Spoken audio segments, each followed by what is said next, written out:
ఉండండి ఒక్క నిమిషం. ఇక్కడ తీసుకోకూడదు.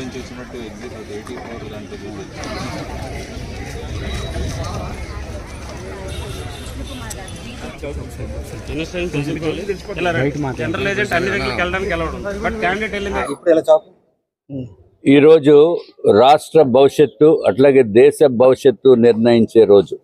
ప్రతి ఒక్కరూ కూడా ప్రజాస్వామ్యంలో పాల్గొనవలసిన అవసరం ఉంది. ప్రతి ఒక్కరూ కూడా వారి ఓటుని వినియోగించుకొని తప్పనిసరిగా ప్రజాస్వామ్య పరిరక్షణకి పాటుపడాలని చెప్పి మీకు అందరికీ కూడా నేను తెలియజేసుకుంటున్నాను. అలాగే విశాఖపట్నంలో చూస్తే అత్యంత అద్భుతంగా ఓటర్స్ పెద్ద ఎత్తున తరలి వస్తున్నారు. కానీ పోలింగ్ బూత్స్లో చిన్న చిన్న లోపాలు ఉన్నాయి. లైటింగ్ సరిగా లేదు, అట్లాగే చైర్స్ సఫిషియెంట్గా లేదు. పెద్దవాళ్ళు వచ్చి 2 hours నుంచోవడం అంటే అది ప్రాక్టికల్గా చాలా కష్టము. సీనియర్ సిటిజన్స్కి సెపరేట్ లైన్ ఉంటే బాగుంటుంది. వారు కూడా రెగ్యులర్